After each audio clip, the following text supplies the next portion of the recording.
नमस्कार दोस्तों, स्वागत है आपका मेरे चैनल कॉमिक्स लाइफ में। शुरू करते हैं मनोज कॉमिक्स की एक और मज़ेदार कॉमिक्स, दुष्ट जादूगर पार्ट 2। फिर भी यदि कोई व्यक्ति उन आक्रमणों से बचकर उस जंगल को पार कर लेता है तो उस बहादुर व्यक्ति को वह दुष्ट जादूगर अपने सोने के महल में कैद कर लेता है। यह वास्तव में बहादुर और शक्तिशाली है। जाओ, ले जाओ इसे और कैद खाने में डाल दो। हा हा हा।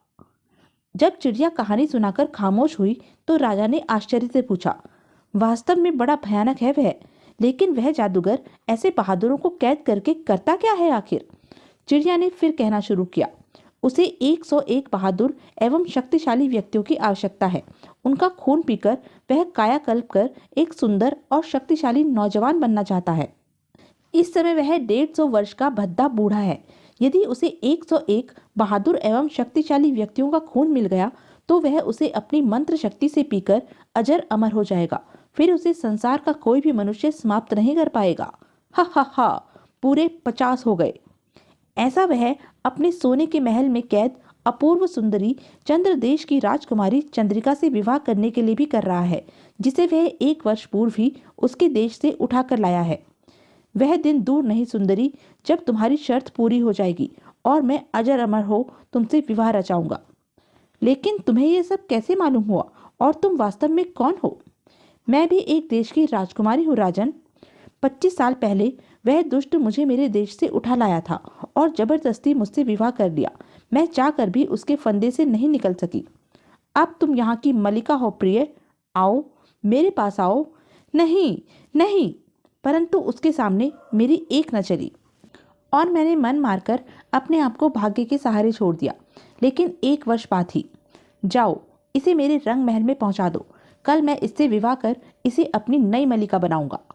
ओह, एक और युवती का जीवन बर्बाद करने पर तुला है। वह भी एक राजकुमारी थी। मैं उसका जीवन बर्बाद होते न देख सकी और मैंने जादूगर का विरोध किया। अपने जीते जी मैं ऐसा अनर्थ न होने दूंगी। तुम उसका जीवन बर्बाद नहीं कर सकोगे। इससे पहले ही मैं तुम्हें मार डालूंगी। उफ, तेरी यह हिम्मत! ठहर, अभी तुझे मजा चखाता हूँ। और उसने क्रोध में भरकर मुझे जादू के जोर से सफेद चिड़िया बना दिया। आह, यह तुमने क्या किया? तेरी गुस्ताखी की यही सजा थी। जा, अब कीड़े मकोड़े खाकर अपना पेट भर। हा हा हा। इस तरह आज तक वह न जाने कितनी युवतियों का जीवन बर्बाद कर चुका है और उनमें से अधिकांश युवतियां इस समय उसके रंग महल में कैद जिंदगी की आखिरी घड़ियां गिन रही हैं। लेकिन 1 वर्ष पूर्व जब वह चंद्रदेश की राजकुमारी चंद्रिका को उठाकर लाया, जिसके बारे में मैं पहले ही तुम्हें बता चुकी हूँ, तब मैं तुम्हें अपनी मलिका बनाना चाहता हूँ सुंदरी। मैं तैयार हूँ, लेकिन विवाह तभी करूंगी जब तुम 101 बहादुरों का खून पीकर अजर अमर होकर सुंदर व शक्तिशाली बन जाओगे, जिसकी चेष्टा में तुम वर्षों से लगे हो।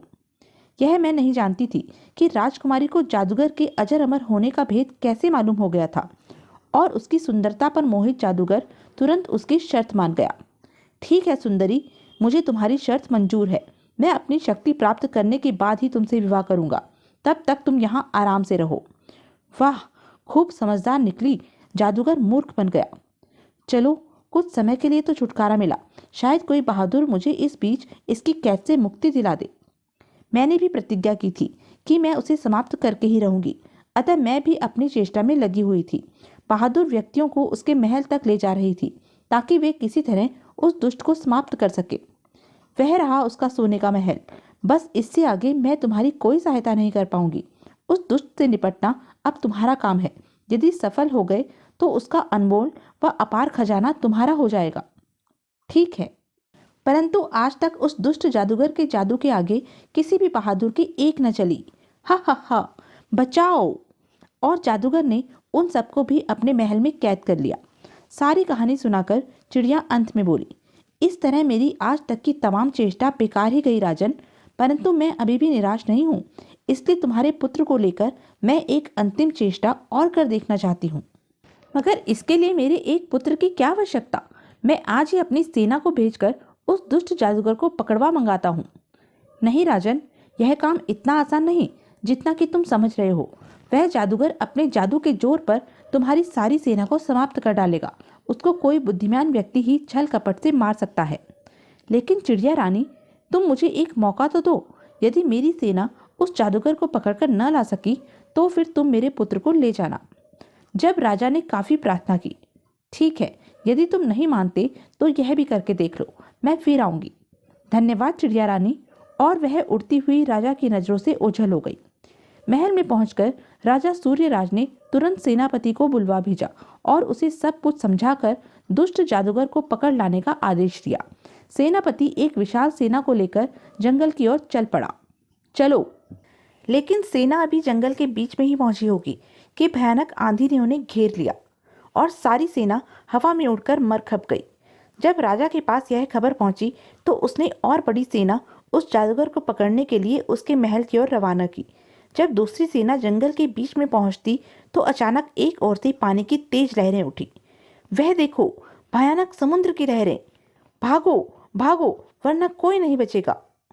लेकिन इससे पहले कि सैनिक वहां से भाग पाते, पानी के उस भयानक सैलाब ने उन्हें आ घेरा। बचाओ बचाओ, आह हाय! और सारे के सारे सैनिक उसमें डूब गए। राजा को जब यह पता लगा तो उसने अपनी बची खुची सारी सेना को जादूगर को पकड़ने के लिए भेज दिया। लेकिन इस बार जंगल में उनके साथ कोई घटना नहीं घटी और वे जंगल पार कर सकुशल ऊंचे पहाड़ के सामने जा पहुंचे। इस पहाड़ की दूसरी ओर ही उस दुष्ट जादूगर का महल है। घोड़े यहीं छोड़कर पहाड़ पर चढ़ो, डरने की कोई जरूरत नहीं। लेकिन जैसे ही सेना पहाड़ के कुछ ऊपर चढ़ी, उफ, हाय, आह, अरे बाप रे, हे ईश्वर, भागो भागो! और कुछ सैनिकों को छोड़ सारी सेना उन चट्टानों के नीचे दबकर मर गई। और जब यह खबर राजा को मिली तो उसने अपना सिर पीट लिया। उसकी सारी सेना इस चक्कर में खत्म हो चुकी थी। अतः एक बार पुनः उसे दुख और असीम चिंताओं ने घेर लिया। हे ईश्वर, अब क्या होगा?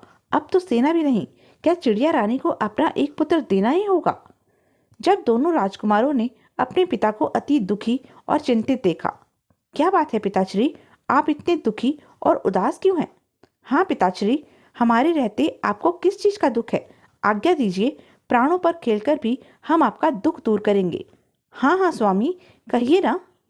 अब सूर्यराज ने कुछ भी छुपाना बेकार समझा और अपने दोनों पुत्र गजराज व सिंहराज को सारी कहानी सुना दी। बस पिताश्री, इतनी सी बात से आप दुखी और उदास हैं? आप हम दोनों में से किसी को भी चिड़िया रानी को सौंप सकते हैं, हमें प्रसन्नता होगी। हाँ पिताश्री, ऐसा ही कीजिए, इससे आपका वचन भी रह जाएगा और हमारे हाथों उस दुष्ट जादूगर का अंत भी हो जाएगा। नहीं नहीं, ऐसा मत कहो बच्चों, आप हमारे लिए चिंतित मत होइए माताश्री, हमें कुछ नहीं होगा। हाँ माताश्री, बल्कि हमारे हाथों उस दुष्ट की मौत के साथ ही सैकड़ों लोगों को उसके चंगुल से मुक्ति भी मिल जाएगी। नहीं मेरे बच्चों, ऐसा नहीं हो सकता।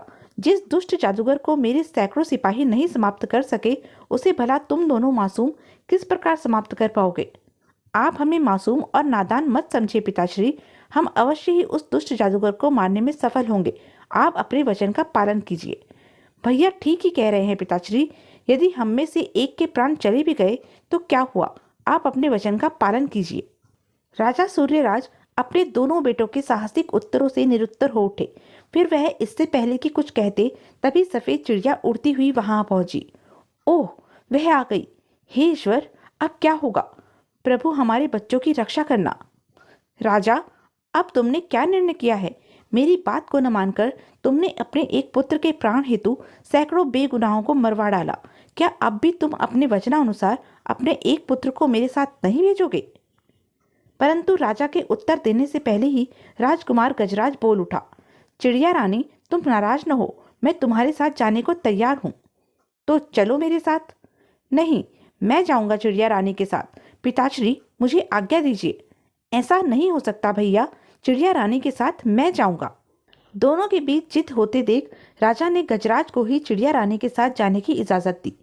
जाओ बेटा, ईश्वर तुम्हारी रक्षा करे।